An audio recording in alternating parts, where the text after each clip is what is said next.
The Guy Gordon Show, 760.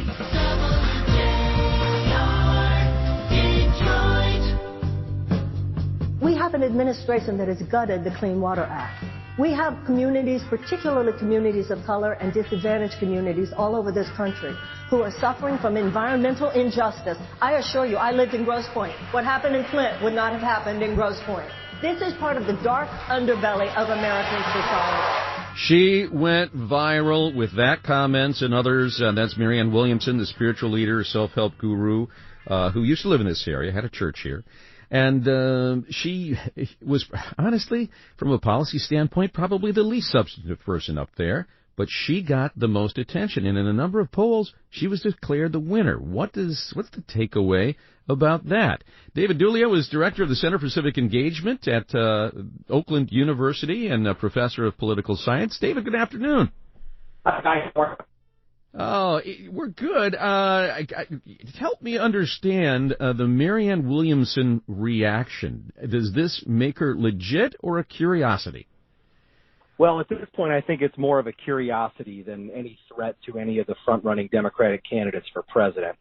She approached things a little differently than all of the other candidates last night.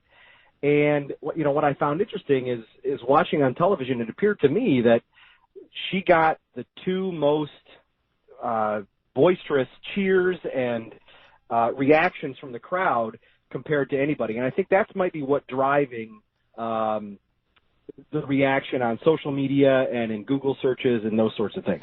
Well, we know that from the Chamber survey that immigration is the number one issue in this campaign, and the number two issue is not an issue, it's a person. It's Donald Trump.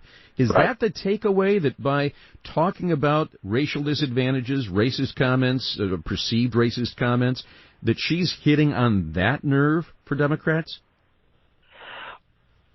That would be a statement I would make about a seasoned campaigner, and which she is not, right? I think she's just telling it as she sees it and trying to gain some traction that way. I think that it's interesting to note that, she was one of the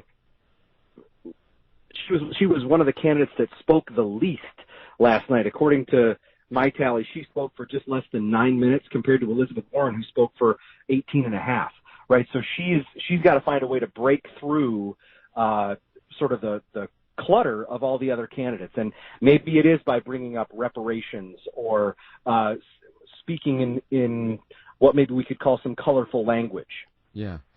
Who amongst the second tiers, as they were challenging at least the front runners that were on the stage last night, who stood out and who perhaps helped their case more than anybody else?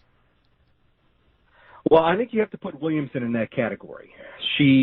Whether she's a second or third tier candidate, maybe we could talk about. But, I also thought that the moderates had a really important role in last night's debate.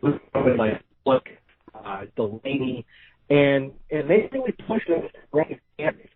And that, I think, is the big takeaway from this first night of debate in Detroit is it was really a battle of the moderates versus the progressives. Yeah. And the Democratic Party is going to have to figure out what it wants to do in terms of taking on President Trump. Are they going to go all in with the Bernie Sanders, Elizabeth Warren wing of the party, the progressive wing of the party, or are they going to look to go moderate?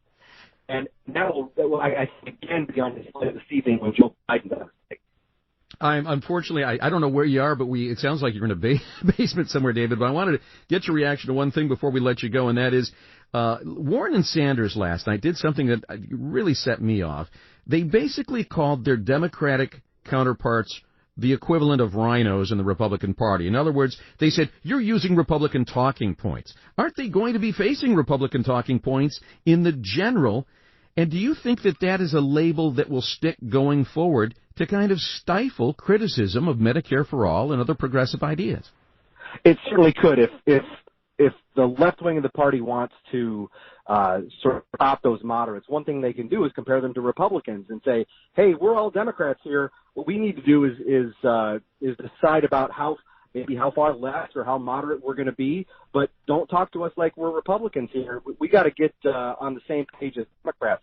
And I think one of the things to keep an eye out on is how the candidates tonight maneuver their way through messaging on things like health care, whether it's Medicare for all or Joe Biden talking about an extension of Obamacare.